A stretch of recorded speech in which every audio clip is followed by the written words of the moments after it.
নমস্কার বন্ধুরা, আমি জ্যোতিমান দ্য স্পেকট্রাম চ্যানেলে তোমাদের সবাইকে স্বাগত। আশা করছি তোমরা সবাই ভালো আছো। আজকের আমি তোমাদের যে ব্যাপারটা শেখাবো সেটা হলো কিভাবে আমরা ফটোশপে খুব অল্প সময়ে যে কোনো ফটোর ব্যাকগ্রাউন্ড আমরা কিভাবে ব্লার করতে পারি। ফটোশপে ব্যাকগ্রাউন্ড ব্লার করার অনেক রকম প্রসেস আছে, কিন্তু আমরা আজ তোমাদের শেখাবো কোনো ক্যামেরায় ছবি তুললে আমরা যেরকম ফটোতে যেমন বোকে এফেক্ট পাই, সেরকমই আমরা ফটোশপের মাধ্যমে কোনো ফটোর ব্যাকগ্রাউন্ড কিভাবে সহজে ব্লার করতে পারি। সো চলো বন্ধুরা, দেরি না করে শুরু করা যাক। তো বন্ধুরা, আমরা প্রথমে ফটোশপ ওপেন করলাম, তারপর যে কোনো একটা ফটো এখানে ইম্পোর্ট করলাম।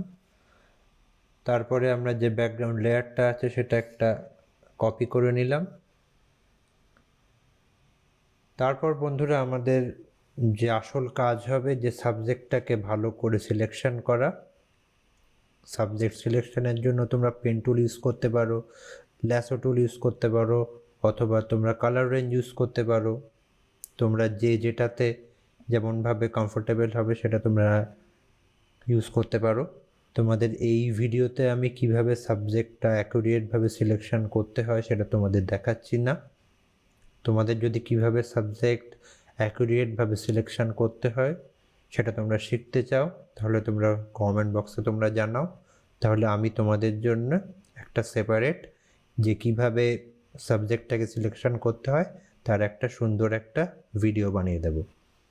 তো বন্ধুরা, আমি যেহেতু এখানে ফটোশপ 2021 ইউজ করছি, বা তোমরা যারা আছো ফটোশপের আপডেট ভার্সন যারা ব্যবহার করছো তারা জেনে থাকবে যে আপডেট যে ফটোশপের ভার্সনগুলোতে সাবজেক্ট সিলেক্ট করা কতটা সহজ হয়ে গেছে। তো সোজা আমরা এখান থেকে চলে গেলাম কুইক সিলেকশন টুলে। কুইক সিলেকশন টুলে যাওয়ার পর আমরা দেখব এই যে অপশানটা আছে সিলেক্ট সাবজেক্ট, এখানে ক্লিক করব। দেখো বন্ধুরা, যে সাবজেক্টটা কত সুন্দরভাবে সিলেক্ট অলরেডি হয়ে গেছে। আমরা এটা আরও অ্যাকুরেটভাবে সিলেকশনের জন্য ক্লিক করব সিলেক্ট অ্যান্ড মার্কসে। দেন আমরা ক্লিক করব কুইক সিলেকশন টুলে। কুইক সিলেকশন টুলে ক্লিক করার পর আমরা যাতে আরও অ্যাকুরেটভাবে সিলেকশন করা যায় সেই চেষ্টা করব। তোমাদের আমি এখানে সাবজেক্টটা অ্যাকুরেটভাবে সিলেকশন করছি না, আমি একটা রাফ সিলেকশন করছি আপাতত। তারপর আমরা এখানে স্মুথনেসটা 7 রেখে দিলাম, 7 or 8। ফেদারটা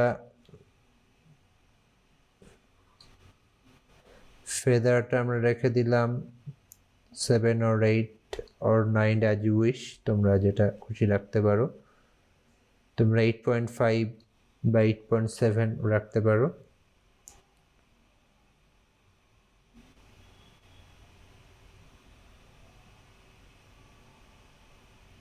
ফেদারটা আমাদের ঠিক রাখতে হবে, কারণ হলো আমরা যে সিলেকশনটা করছি আমরা, বা যে রেডিয়াসটা আমরা সিলেকশন করছি সেটা যেন শার্প না হয়। শার্প হলে তাহলে ফটোটা আনন্যাচারাল লাগতে পারে। তাই আমরা ফেদারটা যতটা ঠিকঠাক করা যায় করলাম। কন্ট্রাস্টটা আমরা 9% রেখে দিলাম, দেন ওকে প্রেস করে দিলাম। তারপর আমাদের যে ফটোর ক্যানভাসটা আছে এটা স্ক্রিনে ফিটের জন্য প্রেস করলাম Ctrl+0। তোমরা যারা ম্যাক ইউজার আছো তারা প্রেস করবে Command+0। দেন আমাদের যে কাজটা করতে হবে, আমাদের যে ব্যাকগ্রাউন্ডটা আছে সেটা যেহেতু ব্লার করতে হবে, তাই আমাদের ব্যাকগ্রাউন্ডটাকে ভালো করে সিলেক্ট করতে হবে।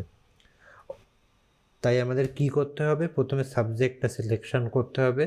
সাবজেক্টটা সিলেকশন করার পর আমরা দেখছি যেটা যে ব্যাকগ্রাউন্ড থেকে সেপারেটভাবে হয়ে গেছে এটাকে। তাই আমরা কি করব, যে সিলেকশনটা করলাম আমরা সেটাকে আমরা ইনভার্ট করব। কিভাবে করব, আমরা কিবোর্ড থেকে প্রেস করব Ctrl+Shift+I। তোমরা যারা ম্যাক ইউজার আছো তারা প্রেস করবে Command+Shift+I। তারপর আমরা ফিল্টারে ক্লিক করব, ফিল্টার থেকে ব্লার গ্যালারি, সেখান থেকে টিল্ট শিফটে ক্লিক করার পর আমরা কতটা জায়গা জুড়ে আমরা ব্লার এফেক্টটা চাই সেটা আমাদের দেখতে হবে। আমরা সেটা এখান থেকে অ্যাডজাস্ট করতে পারি। তারপর কতটা ব্লার করতে হবে সেটা আমরা কন্ট্রোল করতে পারি এখান থেকে। খুব বেশি ব্লার করব না, এটা ছবি অনুযায়ী। খুব বেশি করলে কিন্তু ফটোটা আনন্যাচারাল লাগতে পারে। যেমন আমি এখানে ব্লারটা খুব বেশি করলাম, দেখো তোমরা ছবিটাতে কেমন একটা আনন্যাচারাল একটা ভাব চলে এসছে বা এফেক্টটা। তাই আমরা ব্লারটা একটু কন্ট্রোলে রাখতে হবে আমাদের। ব্লারটাকে আমরা 20 or 22 or 21। তো বন্ধুরা, আশা করছি আমরা এই যে ব্লার এফেক্টটা এই ফটোটার জন্য আপাতত ঠিকঠাকই আছে। সো আমরা ওকে প্রেস করলাম।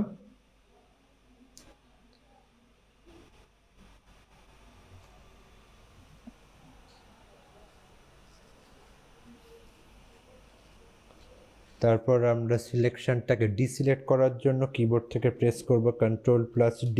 যারা ম্যাক ইউজার আছো তারা প্রেস করবে Command+D। সো বন্ধুরা, দেখতে পাচ্ছ তোমরা যে ফটোটাতে খুব সুন্দর একটা ব্লার এফেক্ট এসেছে। ফটোটা আগে ব্লার ছিল এতটা, এখন এতটা। আমি খুব সামান্যই ব্লার করেছি। তোমরা তোমাদের প্রয়োজন মতো তোমরা ব্লার করতে পারো। তো বন্ধুরা, তোমাদের যদি এই ভিডিওটা ভালো লেগে থাকে অবশ্যই চ্যানেলটা সাবস্ক্রাইব করো এবং তোমরা কমেন্ট সেকশানে তোমরা কেমন লাগলো সেটা তোমরা জানাও, এবং তোমরা বেল আইকনে ক্লিক করো আমাদের আপকামিং ভিডিওগুলো দেখার জন্যে।